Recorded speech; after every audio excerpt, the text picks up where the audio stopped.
मेरा नाम अंश है और मैं आज नेशनल इनकम पे एक सीरीज़ लेके आया हूँ। उस सीरीज़ में ये पहली वीडियो है। लेकिन शुरू करने से पहले मैं आपसे कुछ बताना चाहता हूँ आपको कि नेशनल इनकम क्योंकि नेशनल इनकम बहुत बड़ा टॉपिक है, इसीलिए इसके लिए सीरीज़ बनानी पड़ी। 4-5 वीडियोस की सीरीज़ होगी। और ये जो नेशनल इनकम का टॉपिक है, ये काफ़ी इम्पोर्टेंट टॉपिक है। क्लास 12th में माइक्रो इकोनॉमिक्स में ये बहुत इंपॉर्टेंट टॉपिक होता है और कई बार ये बच्चों को समझ नहीं आता, बड़ा मुश्किल से समझ आता है। इसके न्यूमेरिकल्स ही बहुत इम्पोर्टेंट रोल प्ले करेंगे इकोनॉमिक्स में, समझ नहीं आता बच्चों को। और उसके बाद आगे भी चाहे आप बैंक्स के एग्ज़ाम देते हैं, इवन सिविल सर्विसेज में प्रीलिम्स में इकोनॉमिक्स बहुत इंपॉर्टेंट पार्ट बनता जा रहा है, बहुत ज़्यादा क्वेश्चंस उसमें आते हैं, तो उसके लिए भी ये बहुत टॉपिक ज़रूरी है। तो अगर कोई कंपटीशन होगा तो उसके लिए भी वीडियो आपको काम आएगी। तो चलिए अब शुरू करते हैं। तो क्योंकि अब ये पहला पार्ट है इस नेशनल इनकम की पूरी एक सीरीज़ में।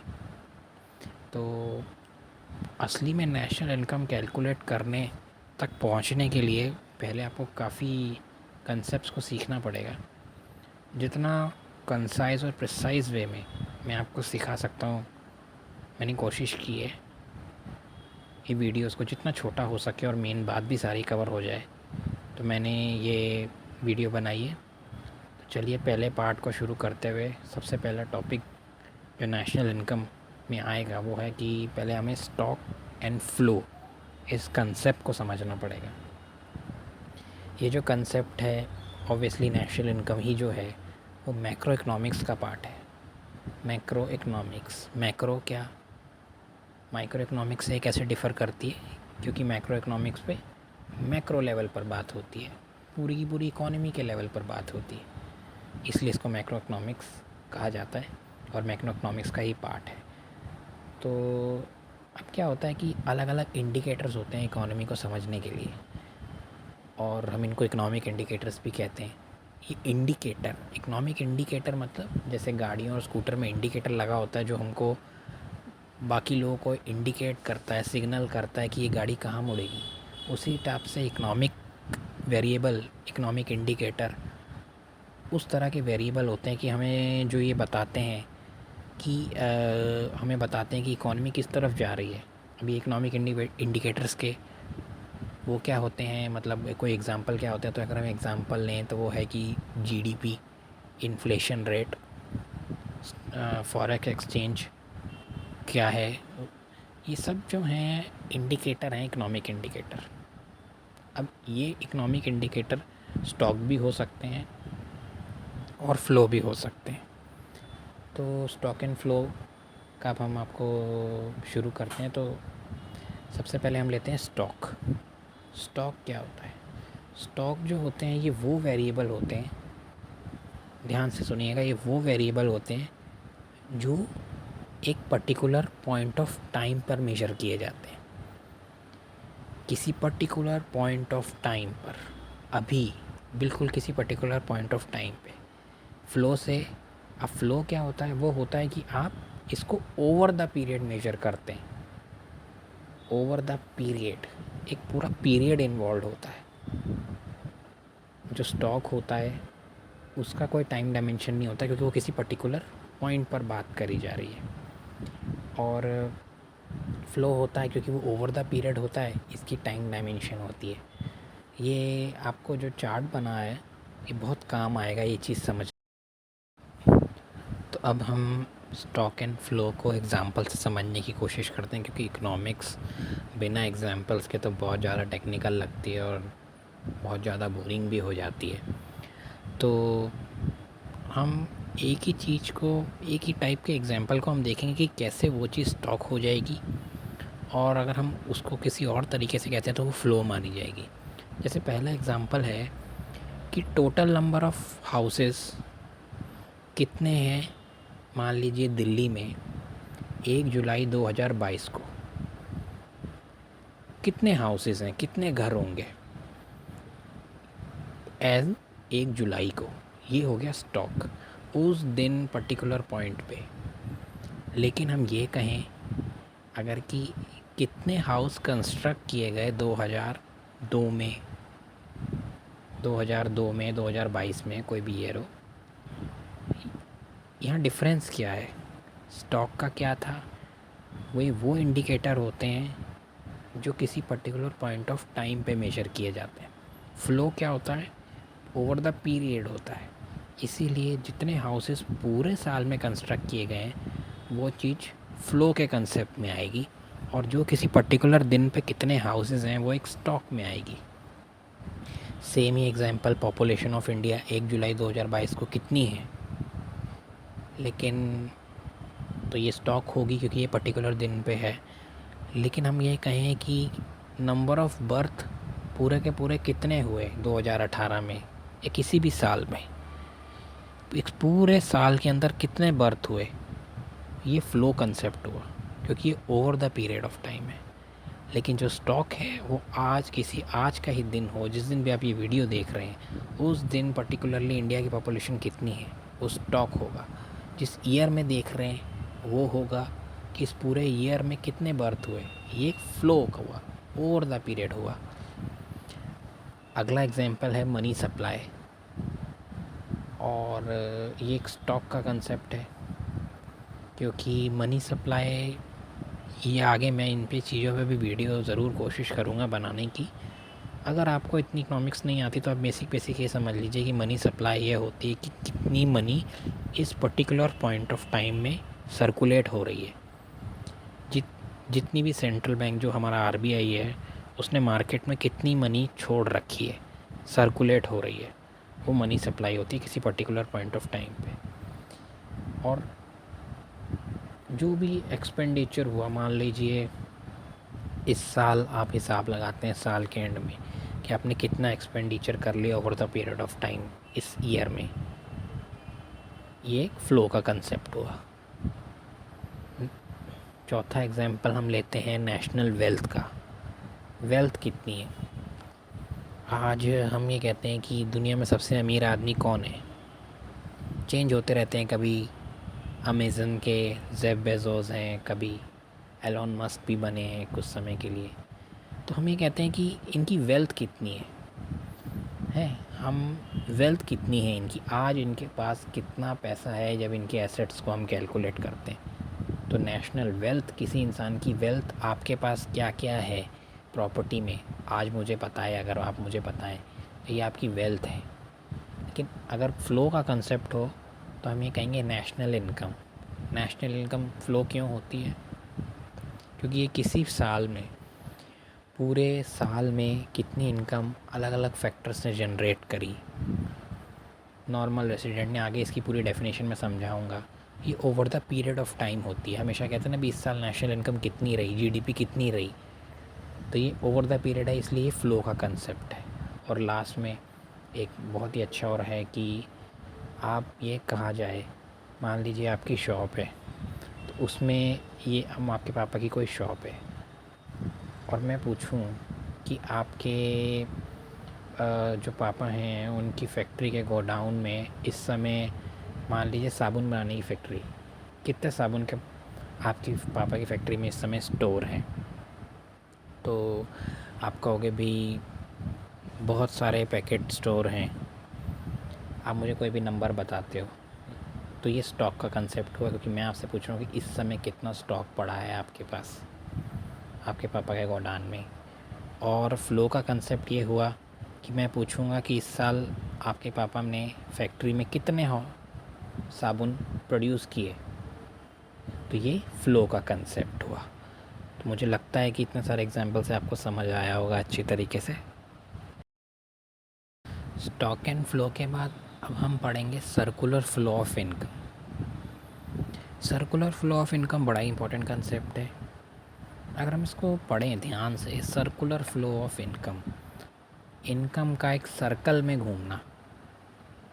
अगर हम सोचें इकोनॉमी को तो हम पाएंगे कि यार, हम अगर अपने आप को कंज्यूमर सोचते हैं तो हम नौकरी करते हैं, पैसे कमा के उस पैसे को खर्च करते हैं। लेकिन अगर आप ही आपके पास कोई फैक्ट्री है, वहीं पर आपके यहाँ लोग काम करने आते हैं, वो लोग जो काम करने आते हैं, जब वो आपके यहाँ काम करेंगे, आप उनको सैलरी दोगे, तो वो जाके मार्केट में आप ही के गुड्स ही ख़रीदेंगे। बहुत सिंपल इकोनॉमी हम अभी समझते हैं। मान लीजिए सिर्फ दो ही इकोनॉमी में हम सेक्टर को अभी समझ रहे हैं, और वो सेक्टर कौन कौन से हैं? एक है हाउस होल्ड, हम लोग नॉर्मल लोग, कंज्यूमर्स, जो फैक्टर सर्विसेज देते हैं अपनी प्रोड्यूसर्स को, फर्म्स को, और वो इन फर्म्स इन फैक्टर सर्विसेज को यूज़ करके गुड्स एंड सर्विसेज प्रोड्यूस करते हैं जो हम कंज्यूम करते हैं। आप ये देखोगे कि पूरी इकॉनमी में सर्कुलर फ्लो हो रहा है इनकम का। कैसे एक दूसरे पे हम इंटरडिपेंडेंट हैं, और एक ही बंदा एक समय में हाउस होल्ड का पार्ट भी होता है, और वो पार्ट हो सकता है कि वो फर्म्स सेक्टर का भी पार्ट हो, जिसको हम प्रोडक्शन सेक्टर भी कहते हैं, फर्म्स कुछ भी कह सकते हैं। तो इस सर्कुलर फ्लो का कंसेप्ट इसीलिए, ये नेशनल इनकम के कंसेप्ट को समझने के लिए बहुत इम्पोर्टेंट कंसेप्ट है। अब इस पूरे सर्कुलर फ्लो ऑफ इनकम में 3 फेज़ होते हैं, बड़े आसान से फेज़ हैं। पहला है जनरेशन फेज़। इसमें क्या करती हैं फर्म्स, आप कंफ्यूज हो जाएंगे अगर आप अपने आप को एक बारी में सारा चीज़ समझेंगे कि हाउस होल्ड भी हैं हम और फर्म्स भी हैं। जब बात जनरेशन फेज़ की हो रही है, तो इमेजिन कीजिए कि आपकी फैक्ट्री है एक, वहाँ आप गुड्स एंड सर्विसेज प्रोड्यूस कर रहे हैं और लोग आपके यहाँ काम कर रहे हैं। इस समय आप जनरेशन फेज़ को देख रहे हैं, जहाँ इनकम जनरेट हो रही है। अब क्या हो रहा है कि जब आपके यहाँ पर जो लोग काम कर रहे हैं, उन लोगों को, उन्होंने जो आपको सारी सर्विसेज दी हैं, अब क्या हो रहा है कि आप उनको इनकम देंगे। जैसे कोई बंदे काम कर रहे हैं तो उनको वेजेस देंगे। जिस लैंड पर आपकी फैक्ट्री है, उसका रेंट पे करेंगे आप। अगर आपने फैक्ट्री को बनाने में लोन लिया हुआ है तो उनको इंटरेस्ट देंगे। जनरली बड़ी बड़ी फैक्ट्री से, बड़े बड़े ग्रुप में लोन तो चलता है, क्योंकि किसी के पास भी इतना कैश नहीं होता, इतनी सेविंग्स हर कंपनी के पास नहीं होती। और प्रॉफिट जनरेट भी होता है कंपनी को, अगर कॉस्ट निकालने के बाद उसके पास कुछ बच जाता है तो ये जो होता है डिस्ट्रीब्यूशन होता है। यहाँ पे डिस्ट्रीब्यूट क्या हुआ, जो लोगों ने काम किया उनको गुड्स एंड सर्विसेज बेच के पैसा आया। ठीक है। अब तीसरा फेज़ आ गया डिस्पोजिशन फेज़। डिस्पोजिशन का मतलब डिस्पोजेबल शब्द ये आया है। डिस्पोजेबल कप्स आपने देखे होंगे, सुना होगा, कटलरी होती है कि खाया और अब फेंक दिया जाए एक बारी में। तो अब जो मनी आपने रिसीव की है, हाउस होल्ड्स ने रिसीव की है, कंज्यूमर्स ने रिसीव की है, उनको मार्केट में छोड़ने का वक्त है। कैसे, मतलब इसको क्या से छोड़ने का मतलब क्या हुआ? इसका मतलब ये हुआ कि अब जो आपने कमाया है उसको आप खर्च भी करते हो अपनी लाइफस्टाइल अच्छा करने के लिए। तो ये डिस्पोजिशन फेस हो गया सर्कुलर फ्लो ऑफ इनकम का। तो अब वापस घूम के पैसा फर्म्स के पास। ये बहुत सिंपल इकोनॉमी की हम बात कर रहे हैं, 2 सेक्टर इकोनॉमी की हम बात कर रहे हैं। इकोनॉमी रियलिटी में तो बहुत बहुत ज़्यादा कॉम्प्लेक्स होती है। सर्कुलर फ्लो ऑफ इनकम का मीनिंग समझने के बाद, फेजेस समझने के बाद, अब असल में देखते हैं कि ये मॉडल काम कैसे करता है। ये जो मॉडल है ये 2 सेक्टर ऑफ इकोनॉमी में बताया गया है। बहुत सिंपल इकोनॉमी, 2 सेक्टर। इस कौन से ये 2 सेक्टर हैं? एक सेक्टर है हाउस होल्ड्स। ठीक है, हाउस होल्ड्स ये लोग कौन होते हैं? हम लोग, कंज्यूमर्स। कौन लोग? जो अपनी फैक्टर सर्विसेज देते हैं, फैक्टर सर्विसेज देते हैं फर्म्स को, और फर्म्स इन लोगों को हायर करती है गुड्स एंड सर्विसेज को प्रोड्यूस करने के लिए। ये 2 सेक्टर इकोनॉमी है, आप ध्यान रखिएगा बार बार। सिर्फ 2 होंगे, हाउस होल्ड्स और फर्म्स। इससे कॉम्प्लेक्स इकोनॉमी भी होती है। 3 सेक्टर 4 सेक्टर, 3 सेक्टर करते ही गवर्नमेंट आ जाती है, 4 सेक्टर करते ही फॉरेन सेक्टर आ जाता है जिसमें हम ट्रेड, क्योंकि हमारी कंट्री ट्रेड भी करती है। ये क्लोज्ड इकोनॉमी है, उसमें भी जो है ये सिर्फ 2 ही सेक्टर को कंसिडर करते हैं। अभी हम आसानी होती है सर्कुलर फ्लो को समझने में, कॉम्प्लेक्स कम रहती हैं चीज़ें। तो अब हम सबसे पहले हाउस होल्ड सेक्टर से समझते हैं। आप अपने आप को कंसिडर कीजिए एज अ कंज्यूमर। आपने अपनी फैक्टर सर्विसेज दी, हाउस होल्ड सेक्टर से मिलते हैं। याद रखिएगा, हाउस होल्ड सेक्टर्स में, हाउस होल्ड सेक्टर मतलब असल में सिर्फ इंसान नहीं हुए, ये एक वो वाला सेक्टर है जो फैक्टर सर्विसेज प्रोवाइड करता है। इससे पहले मैं आपको एक बार ये बात समझा देता हूँ कि फैक्टर ऑफ प्रोडक्शंस क्या होते हैं। फैक्टर्स ऑफ प्रोडक्शन 4 होते हैं: लैंड, ज़मीन, लेबर, जो आपका दिहाड़ी जिसको हम हिंदी में कहते हैं, कैपिटल, पैसा, और एंटरप्राइज मतलब बिजनेस एक्यूमन जिसको हम इंग्लिश में कहते हैं। एंटरप्राइज असल में वो स्किल होता है जो किसी चीज़ को, किसी गुड्स को, रॉ मटेरियल को एक मीनिंगफुल गुड में कन्वर्ट करता है, जिसमें कोई यूटिलिटी होती है, जिसका कोई फ़ायदा होता है। ये एक स्किल होता है, हर कोई एंटरप्रेन्योर नहीं बन पाता है। तो ये एंटरप्राइज एक वो स्किल है, एक सर्विस है। जैसे कि एमबीए लोग करते हैं, आपको पता होगा, तो एक स्किल जनरेट किया जाता है उसमें एक बिज़नेस ऑर्गेनाइजेशन को चलाने का। तो ये factors of production factor services देते हैं। एक लैंड क्या सर्विसेज देती है, जो एक फैक्टर भी काम आती है भाई, वो एक स्पेस प्रोवाइड करती है। लेबर, एक इंसान लेबर क्या देता है, वो अपनी लेबर देता है। कैपिटल, पैसा जो होता है वो एक कैपिटल प्रोवाइड करता है, जो कि आपको मान लीजिए, क्योंकि क्या होता है कि इतनी बड़ी कोई भी इंडस्ट्री सेटअप करनी है, उससे आपको लोन मिल जाता है बैंक से, क्योंकि हर किसी के पास इतनी सेविंग्स नहीं होती, इतना कैश नहीं होता, तो बैंक से कैपिटल मिलती है। फिर हमें एंटरप्राइज, एक एंटरप्रेन्योर आप हायर करते हो, आप मतलब जैसे बड़ी बड़ी कंपनियां डायरेक्टर, सीईओ ये सब करती हैं हायर, तो एक एंटरप्राइज होता है। ये फैक्टर ऑफ प्रोडक्शंस अपनी फैक्टर सर्विसेज देते हैं, हाउस होल्ड सेक्टर के ये पार्ट होते हैं। और अब क्या होता है कि ये लोग जब अपनी सर्विसेज किसको देते हैं, फर्म्स को। अब हम फर्म्स की तरफ चलते हैं। फर्म्स इन फैक्टर सर्विसेज को यूज़ करते हैं और गुड्स एंड सर्विसेज को प्रोड्यूस करते हैं, फैक्ट्रियों में काम होता है। तो अब ये जो फैक्टर सर्विसेज काम होते हैं, ऐसे ही तो कोई किसी के यहाँ काम नहीं करता। हर फैक्टर ऑफ प्रोडक्शन रिटर्न लेगा। आप काम करोगे तो आपको वेजेस चाहिए। जो लैंड है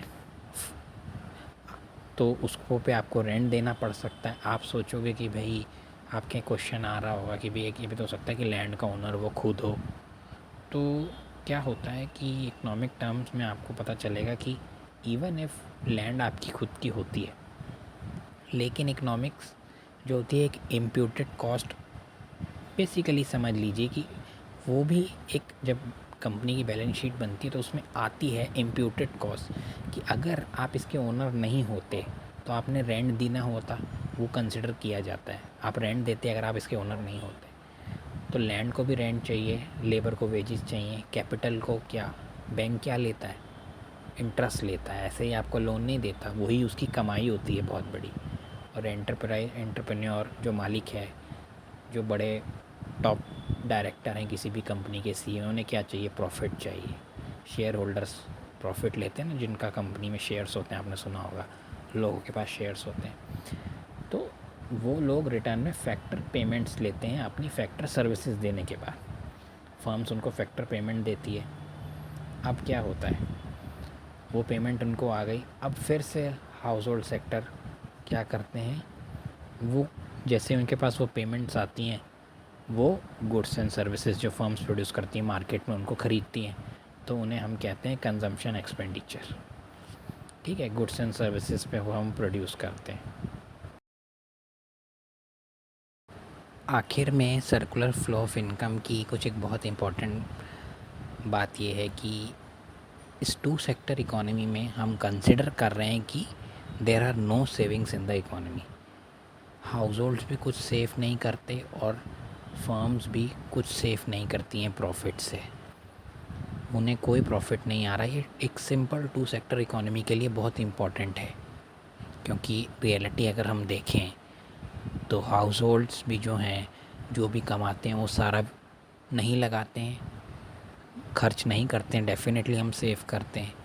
फर्म्स भी सारा का सारा पैसा फैक्टर पेमेंट्स को फैक्टर ऑफ प्रोडक्शन से उन्हें नहीं देती है, वो भी सेव करती है, उसका प्रॉफिट होता है और वो फ्यूचर में और बड़े इन्वेस्टमेंट करने के लिए, अपनी बिज़नेस को और बढ़ाने के लिए पैसे को सेव करती है। लेकिन हम इस टू सेक्टर मॉडल में एक बहुत बड़ी एजम्पशन लेते हैं कि कोई सेविंग नहीं हो रही है। और जब हम ये एजम्पशन ले लेते हैं कि कोई सेविंग नहीं हो रही है, तो इससे क्या कंक्लूजन्स निकलते हैं। तो पहला कंक्लूजन ये होता है कि जितनी प्रोडक्शन हो रही है सारा का सारा कंज्यूम हो रहा है, ठीक है। फिर एक और कंक्लूजन ये निकलता है कि जो फैक्टर ऑफ प्रोडक्शंस को पेमेंट दी गई है, कैसे रेंट वेजेस के फॉर्म में जो दी गई है फैक्टर ऑफ प्रोडक्शंस को, वो सारी फैक्टर इनकम के इक्वल होगी। जो पैसा कमाया वो दे दिया गया, वो ही सबकी इनकम बन गई, कोई कहीं पर सेव नहीं हो रहा। ये कंक्लूजन निकलता है जब आप ये एज्यूम कर लेते हो कि कोई भी सेविंग्स इकोनॉमी में नहीं हो रही है। बहुत सिंपल मॉडल है टू सेक्टर का सिर्फ। और एक लास्ट में कंक्लूजन ये होता है कि जितना इनकम आया, जितनी इनकम मिली, सारे फैक्टर्स ऑफ प्रोडक्शन को वो सारा कंजम्पशन एक्सपेंडिचर में लगा देते हैं। इसीलिए फैक्टर इनकम कंजम्पशन एक्सपेंडिचर के इक्वल होती है। तो यहाँ पे हमारा वीडियो ख़त्म होता है, जिसमें पहले पार्ट में सर्कुलर फ्लो ऑफ इनकम समझाना बहुत ज़रूरी था, स्टॉक एंड फ्लो के कंसेप्ट को। अब अगला वीडियो जो होगा उसमें कुछ इम्पोर्टेंट कंसेप्ट्स होंगे, इम्पोर्टेंट टर्म्स होंगी जो आपको ज़रूरी होंगी असल में अल्टीमेटली नेशनल इनकम को समझने के लिए, नेशनल इनकम के न्यूमेरिकल सॉल्व करने के लिए। तो अगले वीडियो में मिलते हैं।